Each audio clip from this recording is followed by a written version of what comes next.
तुला त्या मारायचं असताना तर आता इथं मी तुला जिवंत मारू शकतो पण माझ्या मुलांच्या नजरेसमोर बदनाम म्हणू नये तर एक सभ्य आणि सज्जन माणूस म्हणून जगायचं.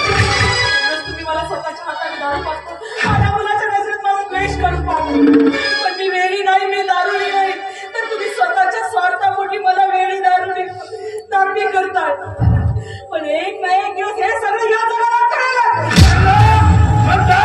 आणि या जगाला ओढून तुझ्या सर्व नाशाला जर कोणी कारणीभूत असेल ना तर तो हा तुझा नवरा आमदार सुभाषराव देशमुख आहे म्हणून तुझा ऐकणार तरी कोण पुत्र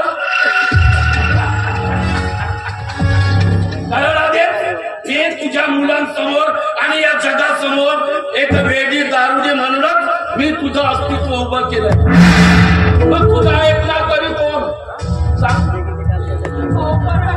किती दिवस अत्याचार करणार तुम्ही माझा आजपर्यंत मी तुमचा अत्याचार सहन केलाय ते केवळ माझ्या मुलाच्या प्रेमामुळे आणि एक ना एक दिवस तुमच्यातील माणूस जागा होऊन तुम्हाला माझी दया येईल पण नाही तुम्ही तर माझं काळी सुद्धा चालून खाल्लाय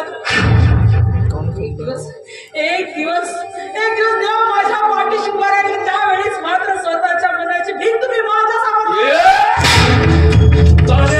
स्वतः मरणाच्या दारात उभं असून सुद्धा तू मला आयुष्याची भीक मागायला लावतेस का मग आता मी तुला हे दारूची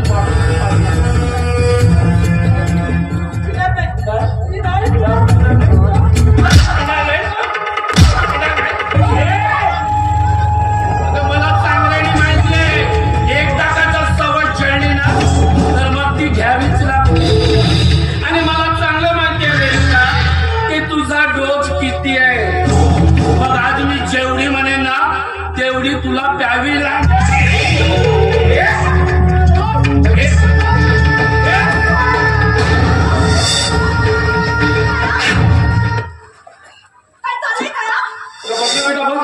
आज ही पुन्हा दारू प्यायला लागली अरे माझ्या हातून असा कोणता गुन्हा घडला रे म्हणून तू माझ्या सुखी संसारामध्ये असलं विघ्न घालतोय अरे हिचे वेड्या पण दूर करण्यासाठी मी कुठला देवधन आणि काय तो इलाज केला नाही हे परमेश्वरा तू कधी माझ्या हाकेला धावून आलाच नाही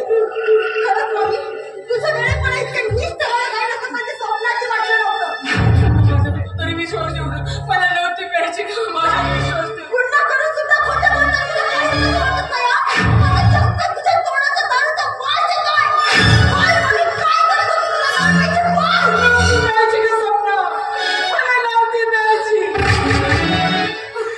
माझ्यासारख्या साईस्त्रीचं काय पुन्हा पुढे चाललंय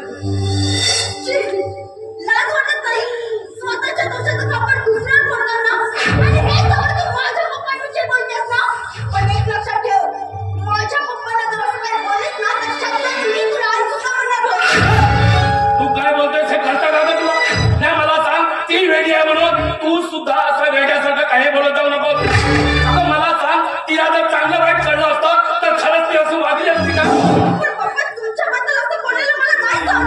होय पण तुला चांगल्याने माहिती आहे की तुझी आई एक मानसिक रोगी आहे म्हणून तर बेटा यामध्ये तिचा काही एक दोष नाही हा सगळा दोष आहे ना तो आपल्या नशिबाचा आहे बेटा हे सगळं आपल्या नशिबाचे भोग आहे आणि ते नशिबाचे भोग आपल्याला भोगावंच लागतील तुम्ही कशाला माझ्या नशिबाचे भोग बघता तुम्ही तर दारूऐवजी मला विष देऊन मारून टाकले तुम्हाला माझ्याशी खेळायला आनंद मिळतो माझ्याशी मला छळ करायला आनंद मिळतो ना मग करा आणखी छळ करा माझा छळ करा माझा मम्मी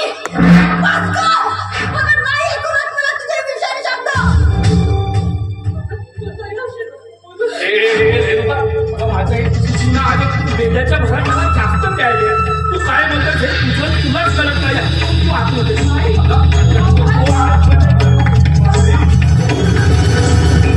यार अरे काय चाललंय काय घरात साला पुन्हा तोच तर कमायचा अरे आज तर या बाईनं चांगला दारू घेऊन भेईचा पणाचा खेळच पाडला या घरात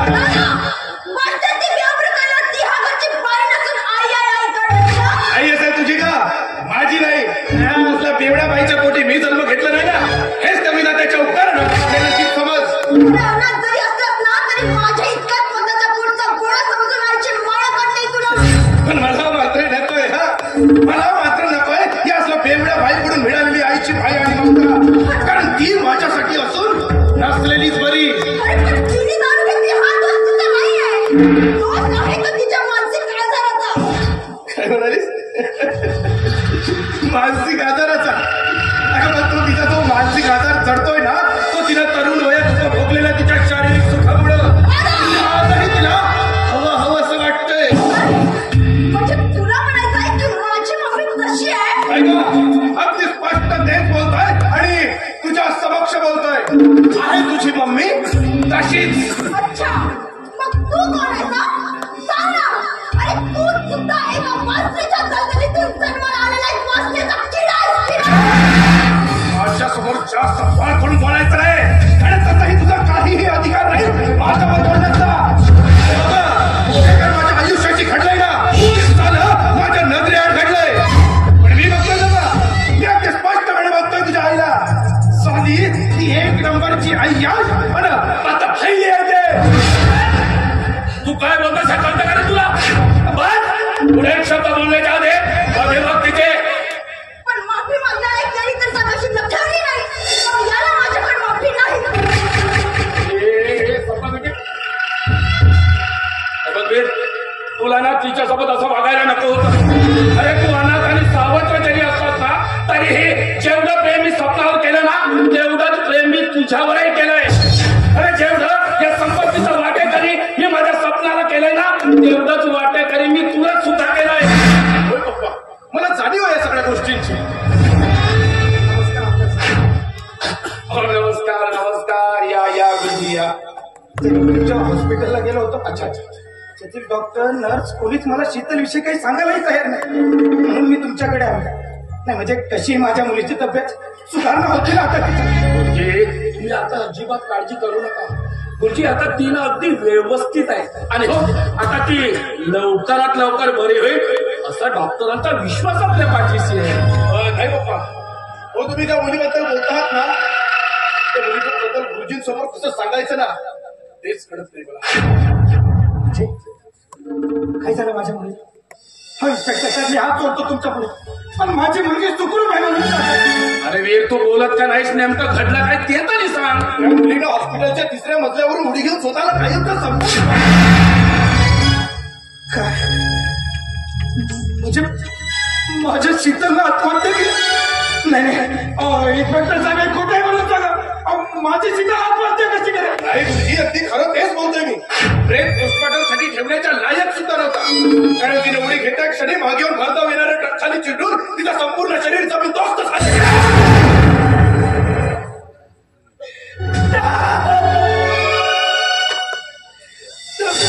इन्स्पेक्टर साहेब टका ऐकू माझ्या कुणासारख्या मुलीच्या शरीराची वाट.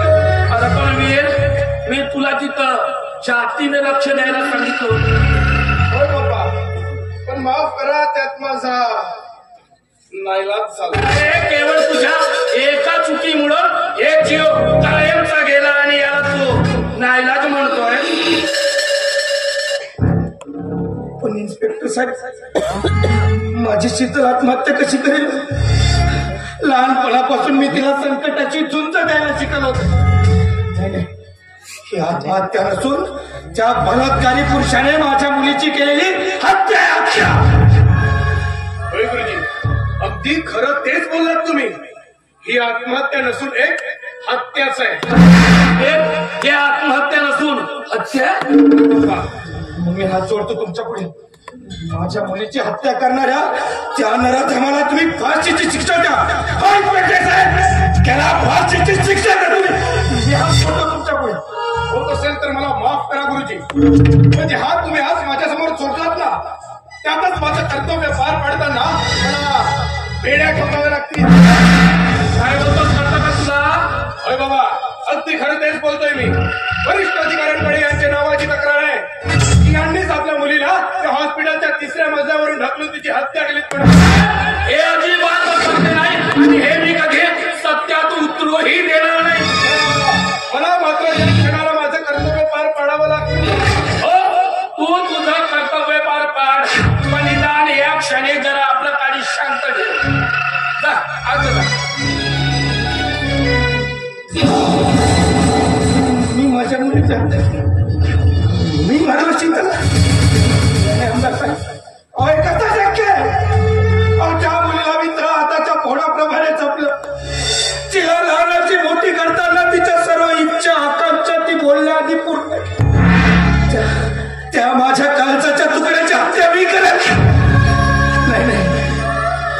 समाजातील लोकांना कळेल तर शिल्याशापणे हा समाज तुटकेल माझ्यावर.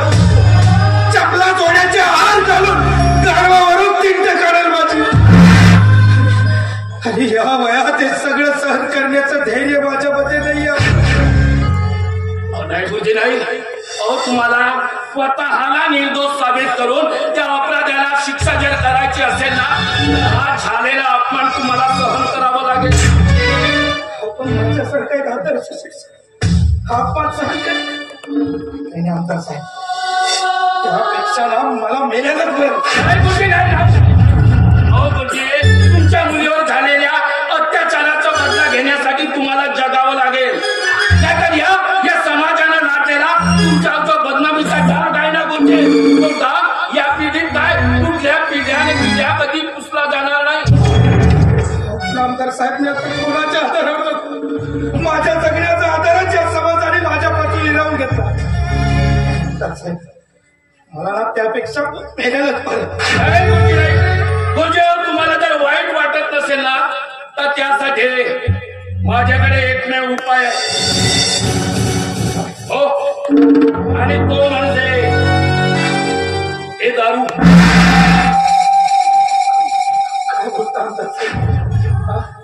दारू वाईट आहे म्हणून मी या समाजाला सांगत आलो की त्यातून परिणाम सांगत आलो की दारू ठीक आहे. ही दारू तुम्हाला व्यसन म्हणून नाही तर एक औषध म्हणून घ्यायची आहे. म्हणजे आता या घडीला या दारू शिवाय या तुमच्या मनाला शांत करणारा दुसरा कुठलाही उपाय नाही. ह्या गोष्टी घ्या. तसं मी नाही घेऊ शकत. म्हणजे कसला विचार करताय घ्या.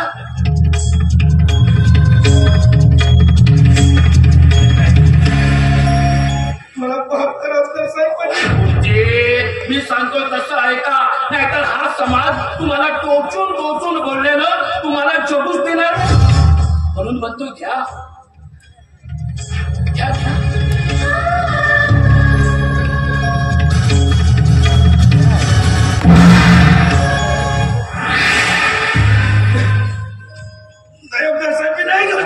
गुरुजी नाही कसं म्हणताय मला सांगा गुरुजी. आजपर्यंत ज्या विद्यार्थ्यांना तुम्ही शिकवलात ज्या विद्यार्थ्यांना तुम्ही घडवलात ज्या विद्यार्थ्यांना तुम्ही माणुसकीचे दोष वाचत आलात तेच विद्यार्थी तुम्ही रस्त्याने जात असाल तेव्हा काय म्हणतील माहितीये. अरे बघा तो चाललाय त्या मुलीच्या हत्याला बाप.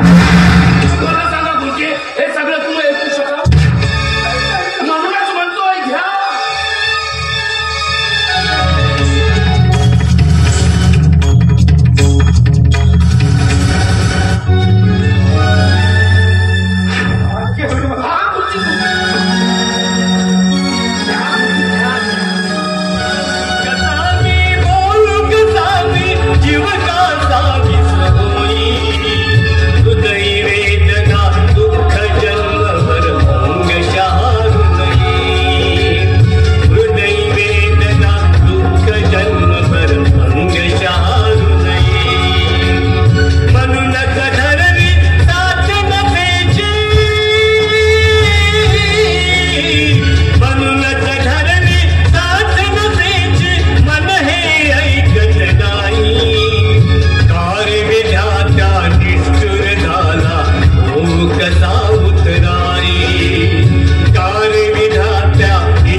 मित्रांनो, तुम्हाला व्हिडिओ आवडला असेल तर व्हिडिओला लाईक करायला विसरू नका व झाडीपट्टीमधील नाटक व इतर कार्यक्रमाचे व्हिडिओ बघण्यासाठी झाडीपट्टी मिनगिरे या चॅनलला सबस्क्राईब करा व बेल आयकॉन दाबायला विसरू नका, जेणेकरून नाटकाचे संपूर्ण व्हिडिओ तुमच्यापर्यंत लवकरात लवकर पोहोचतील. धन्यवाद.